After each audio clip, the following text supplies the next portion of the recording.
मन शुद्ध तुझ हलताना मन फांदी ओळणाऱ्या उन्हा मंदी सावल्यांची हिरवी नांदी होई मन शुद्ध तुझ.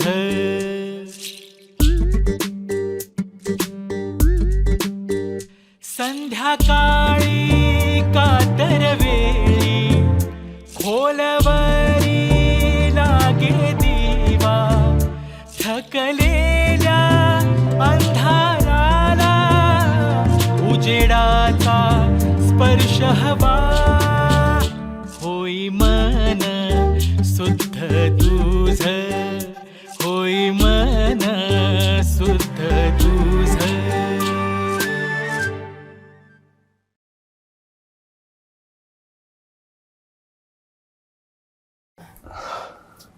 कोण बोलणार आहे तुमच्यातलं पहिल्यांदा? डॉक्टर, ही माझी बायको पल्लवी. हॅलो. 2 वर्ष झाले हिच्या पोटात अन्नच राहत नाही. खाल्लं की उलटी होते. खूप प्रयत्न करते बिचारी, पण पचतच नाही. पोटाची एंडोस्कोपी करण्यापासून ते सोनोग्राफीपर्यंत बऱ्याच टेस्ट झाल्या, पण काही निदानच होत नाही. आणि वजन आपलं कमीच होत चाललं. हे बघा, सगळे रिपोर्ट्स आहेत त्याचे? हो. वजन किती आहे तुमचं सध्या? 42. 42? फारच कमी आहे. साधारणपणे 10वी-12वीतल्या मुलींचं असतं तेवढं वजन आहे तुमचं आता. किती वर्ष झाली लग्नाला तुमच्या? या ऑक्टोबरला 3 वर्ष होतील. तेच झालं ना, हिच्या उलट्या सुरू झाल्या. तर सुरुवातीला घरच्यांना वाटलं गुड न्यूज आहे, सगळे खुश झाले. पण नंतर या उलट्या जीवघेण्या ठरल्या. आणि मग पोटदुखी, भूक कमी होणं अशी लक्षणं दिसायला लागली. अजून काही? पाळी पण अनियमित व्हायला लागली डॉक्टर. डायजेस्टिव्ह सिस्टीमशी निगडीत असेल म्हणून डॉक्टरांनी आम्हाला आतड्यांचं दर्शनही घडवलं. त्यात बायोप्सी वगैरे प्रकारही झाले. पण कोणाच्याही शरीरात सापडतील अशा हार्मलेस त्रुटी सापडल्या. त्यावर औषधोपचारही सुरू झाले, पण काही फरक नाही. हो ना. मग एंडोक्रायनॉलॉजिस्टचं मत घेण्यात आलं. गायनेकोलॉजिस्टनी त्यांची औषधं सुरू केली. पण तरी अगदी PCODच्याही टेस्ट झाल्या. आता कुठल्या टेस्ट कराव्यात तेच कळत नाही.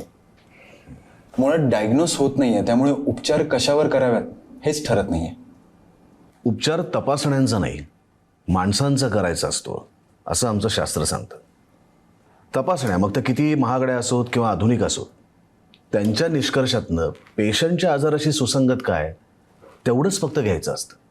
त्यातलं काय घ्यायचं, काय वगळायचं हे त्या आजारावरती उपचार करणारा तज्ज्ञ डॉक्टर त्याच्या अनुभवानं ठरवत असतो.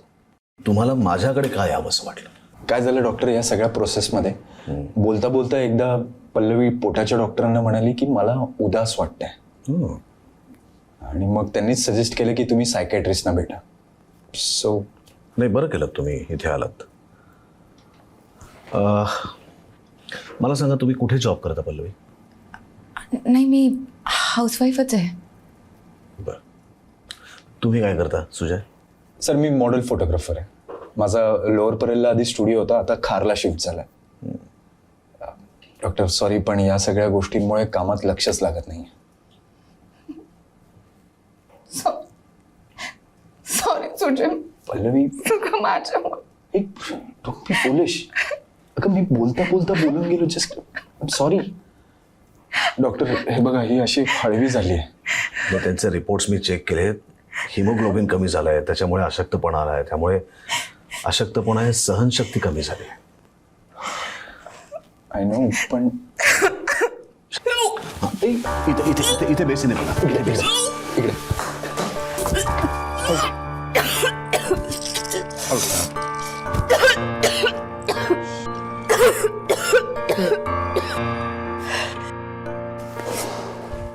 बस.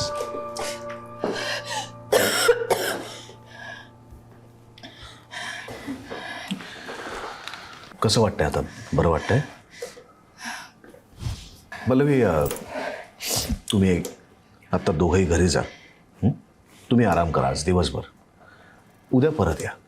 उद्या मला तुमच्या एकटीशीच बोलायचं आहे. माझं उद्या एक फोटोशूट आहे. मी ते कॅन्सल करू शकतो? नाही नाही नको नको, मी बरी आहे रे. मी बोलते ना आजच डॉक्टरांची. तू तू तुझं शूट नको ना कॅन्सल करूस.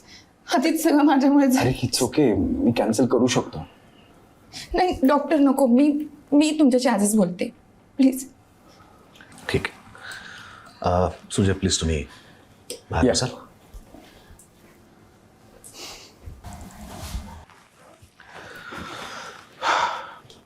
पल्लवी आता माझ्याशी एकदम मोकळेपणाने बोलायचं.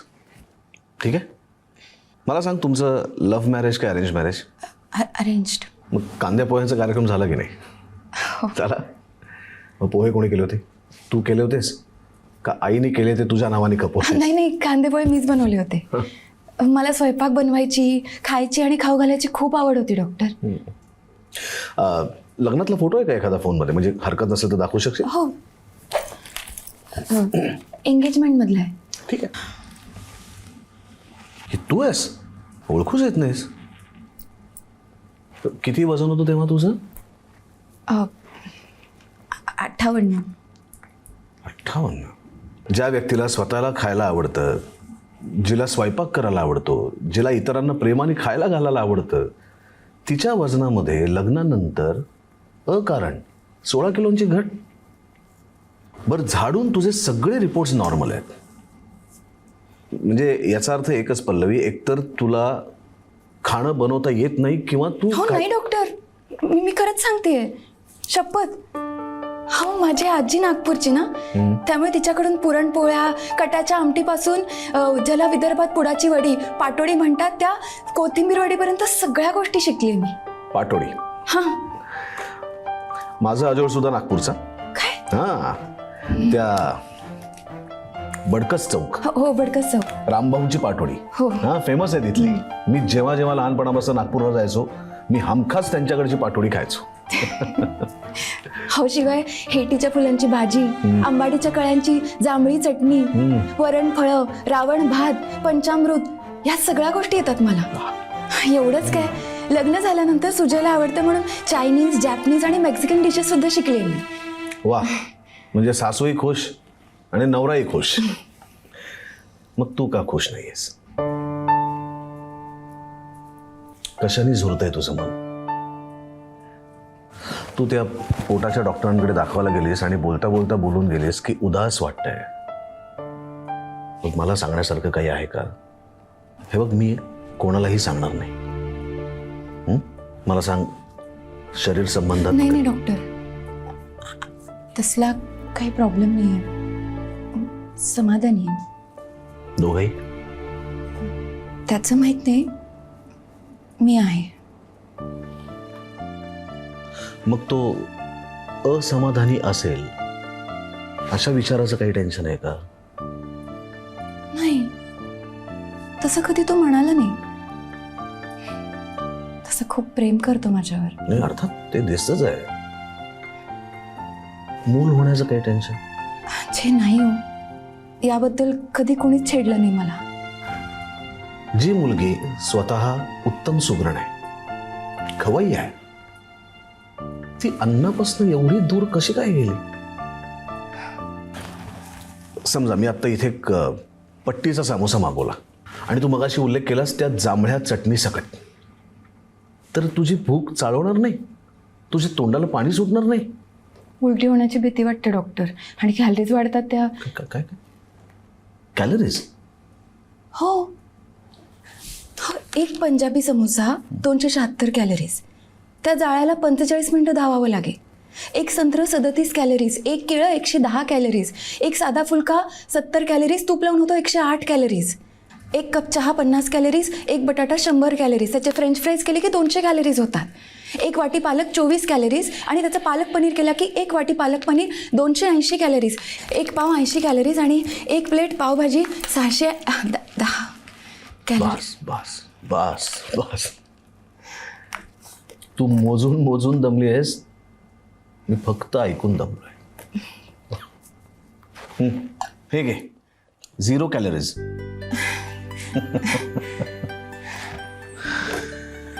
हे सगळं ज्ञान तू कुठनं मिळवलंस पल्लवी? यूट्यूबवरून. यूट्यूबवरून? पण अचानक लग्नानंतर हे फिटनेसचं कसं काय डोक्यात आलं? सुजय एकदम फिट आहेत ना, जिम वगैरे, पण त्या मानाने मी खूप फॅट होते. सुजय तुला असं काही बोलला किंवा त्यांनी यावरनं तुला टोकलं कधी? अच्छे हो नाही, तो असं कधीच नाही बोलला, पण त्याने इतरांना बोललेलं ऐकायचे. काय? डॉक्टर लग्नाहून घरी आले तेव्हा आधी स्टुडिओ घरातल्याच एका मोठ्या खोलीत होता. तिथेच सगळं फोटोशूट चालायचं. कधी चहा कॉफी घेऊन जायचे तेव्हा येता जाता सुजय आणि त्याच्या असिस्टंटचं बोलणं माझ्या कानावर पडायचं. लॅपटॉपवर मॉडेल्सचे फोटो बघताना हे तो आंटी लगती है, बियर का कैलेंडर है तो थोड़ी तो सेक्सी लगनी चाहिए ना, इसका वेट 55 है और चली कैलेंडर शूट करने. तर कधी प्रत्यक्ष मॉडेल्सचं शूट होत असताना मॉडेल्सची तारीफ करताना वाह क्या बात है, बढ़िया, आज तो क्लाइंट की नज़र तुमसे हटेगी ही नहीं, इतना स्ट्रिक्ट डाइट फॉलो कर रही हो तो रिझल्ट तो मिलेगा ही, वंडरफुल, ब्युटिफुल, हे असं सगळं रोज ऐकायचं ना मी डॉक्टर. पण वाटलं सुजय काहीच बोलत नाही, पण माझा जाडेपणा मनातून खूपच असेल त्याला. माझी मॉडेल्स बरोबर बायको म्हणून ओळख करून देताना लाज तर नसेल ना वाटत, मान खाली तर जात नसेल ना त्याला. नाही नाही नाही, मला बारीक व्हायला पाहिजे, मला फिट राहायलाच पाहिजे. नंतर डॉक्टर त्याने त्याचा स्टुडिओ लोअर परेलपासून खारला शिफ्ट करायचं ठरवलं ना, ते माझी त्या मॉडेल्सला ओळख करून द्यायचं टाळण्यासाठी तर नसेल ना असं वाटायला लागलं मला. कधी त्या स्टुडिओच्या किलकिल्या दरवाजातून 0 figure, sex bomb, skin tone, vegan diet, अमुक थेरपी, तमुक डाएट, हे असले सगळे शब्द कानाभोवती फेर धरू लागले. फिटनेस नसेल तर त्या अप्सरांच्या राज्यातलं माझं बेडप शरीर माझं मलाच ओझं वाटू लागलं. स्वतःचाच राग येऊ लागला. वजन कमी नाही झालं तर मी ब्युटिफुल वाटणारच नाही हे मनानं घेतलं. आणि खाणं तुझा शत्रू झालं. आपल्या पोटात अन्नाचं कण आहे या जाणीवेने तुला अपराधी वाटू लागलं. म्हणून तोंडामध्ये 2 बोटं घालून तू पोटात असलेला अन्नाचा कण आणि कण त्या आतड्यातनं असं ओरबाडून वरती काढायला लागलीस. तुम्हाला कसं कळलं? मला कसं कळलं ते आपण नंतर बघूया. पण मुळात सौंदर्य ही कल्पना सापेक्ष आहे याची तर तुला जाणीव आहे. काळ, व्यक्ती, समाज, संस्कृतीनुसार सौंदर्याच्या व्याख्या बदलत असतात. एखादी गौरवर्णी, चाफेकळी नाकासारखी, मोत्याच्या दातांसारखी मुलगी तुला मला सुंदर वाटत असेल ग, पण इतरांना ती सुंदर वाटत नसेल तर.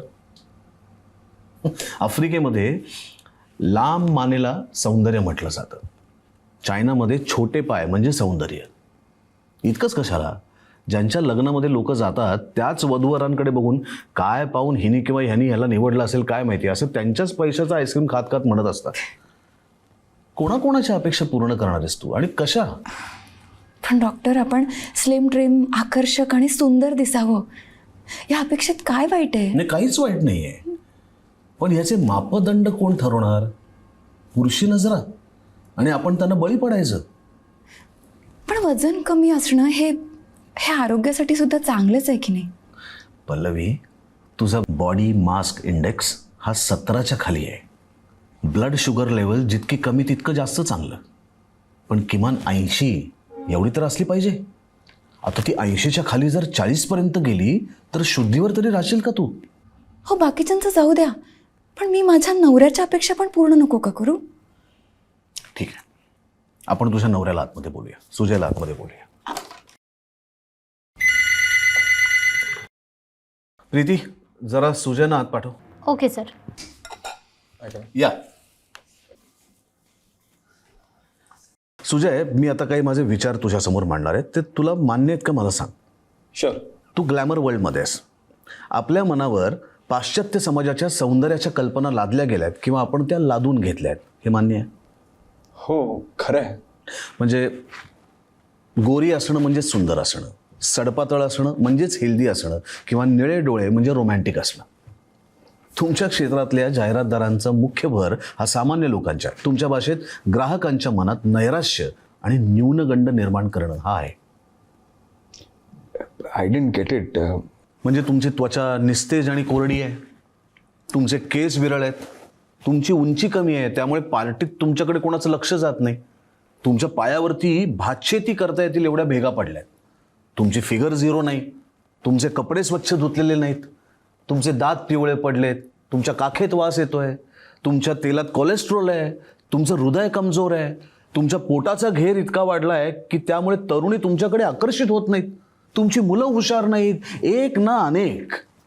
या सगळ्या नैराश्याचं मार्केटिंग केल्याशिवाय माल कसा विकला जाईल? Doctor, I can completely buy this. पण या सगळ्याचा पल्लवीच्या आजाराशी काय संबंध आहे? काय झालंय तिला? त्यांचा आजार हा या सगळ्या नैराश्याच्या मार्केटिंगचा अप्रत्यक्ष बळी आहे. ॲनॉरेक्सिया, अन्नाविषयीची अनास्था. म्हणजे? सांगतो. अन्न ही माणसाची मूलभूत गरज आहे. माणसाच्या शरीरासाठी ते इंधन आहे. म्हणजे अगदी आपल्याला अन्नाची उपलब्धता होईल की नाही याची खात्री नसलेल्या आदिम काळापासनं ते राहिलेलं अन्न फ्रीजमध्ये कोंबून कोंबून भरणाऱ्या सुस्थितीतल्या माणसापर्यंतचा हा प्रवास आहे. या प्रवासात एक विषम समाज तयार झाला. एक कष्टकऱ्यांचा, की ज्यांच्याकडे कष्ट खूप आहेत पण अन्नाची उपलब्धता कमी आहे, आणि एक बुद्धिजीवींचा, ज्यांच्याकडे अन्नाची गरज कमी आहे पण उपलब्धता प्रचंड आहे. अन्नाची गरज नसताना खाणारा एकमेव प्राणी म्हणजे माणूस. या अतिरिक्त अन्नाचं तो काय करतो तर त्याच्या शरीरामध्ये तो स्टोअर करून ठेवतो चरबीच्या स्वरूपात. आत्ताच्या काळात सौंदर्याचे मापदंड बदललेत. सडपातळ म्हणजे सुंदर, स्लिम ट्रिम म्हणजे सेक्सी, आणि अजिबात चरबी नसलेला म्हणजे हेल्दी. काही प्रमाणात ते ठीक आहे, पण कुठल्याही गोष्टीचा अतिरेक हा वाईट. प्रत्येक नॉर्मल माणूस आपल्या आयुष्यात कधी चिडतो, कधी घाबरतो, कधी संशयी होतो, कधी हेकेखोर होतो. पण ही क्षणिक अनुभूती विकार कधी बनते? त्याचा अतिरेक झाल्यावर, सेन्स ऑफ प्रपोर्शन सुटल्यानंतर. सेन्स ऑफ प्रपोर्शन कुठल्या संदर्भात? सुंदर म्हणजे फिट हे ठीक आहे, पण फिट म्हणजे नेमकं काय? किती कमी म्हणजे फिट, सुंदर? याचं भान सुटल्यानंतर ॲनॉरेक्सियासारखे मानसिक आजार निर्माण होतात. आणि मग कल्पनेतलं आपलं सुंदर शरीर आणि प्रत्यक्षातलं आपलं शरीर यांच्यामध्ये एक तुलना तयार होते, आणि मग आपल्या शरीराविषयी आपल्याला घृणा वाटायला लागते.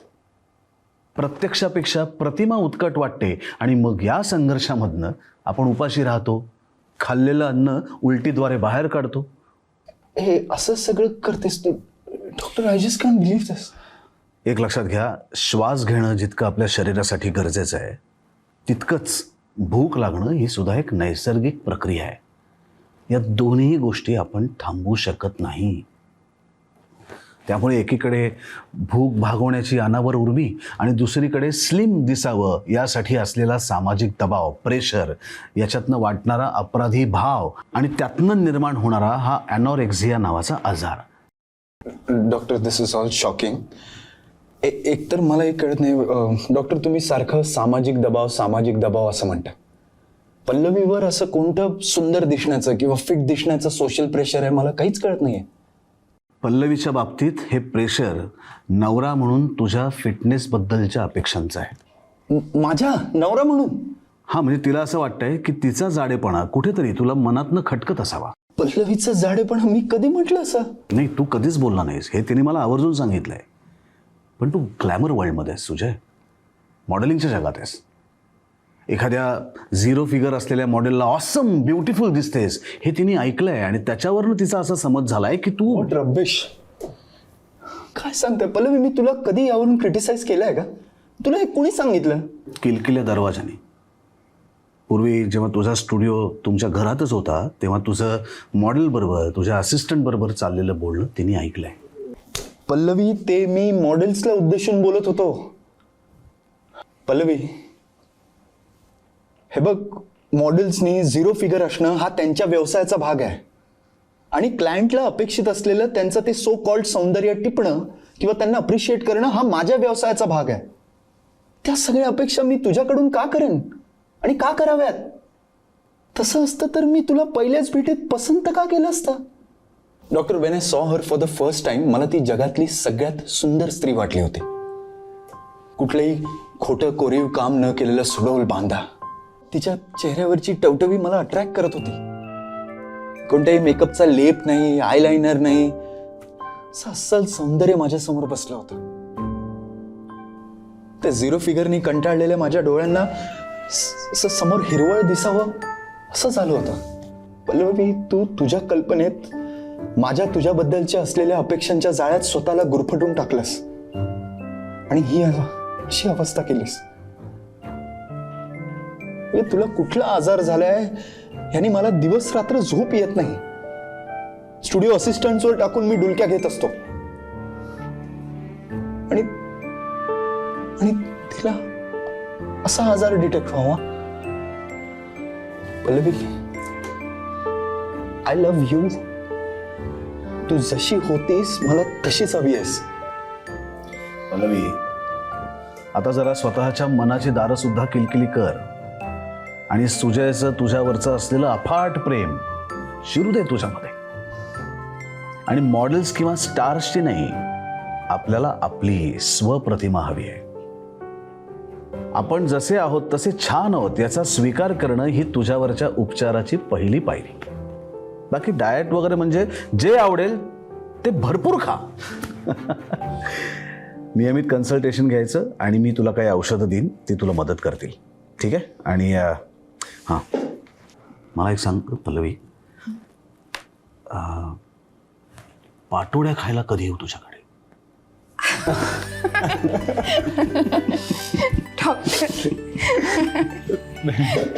Thank you so much doctor.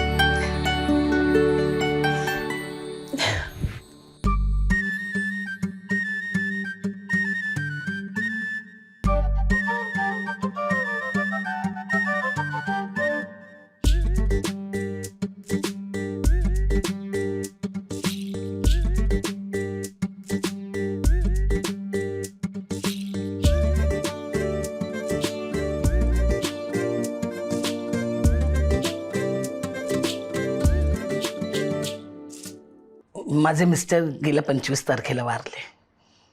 आतून खूप रडावंसं वाटतं, पण धड रडूही येत नाही. पण ना डॉक्टर, ते गेले तेव्हाही मी अशी विचित्र शांत होते. सगळ्यांना वाटलं मी खूप धीराने घेते, पण मी आतून खूप बेचैन होते डॉक्टर. म्हणजे मला असं ती बेचैनी अजूनही जात नाही आहे. होई मन शुद्ध तुझ. एबीपी माझा, उघडा डोळे बघा नीट.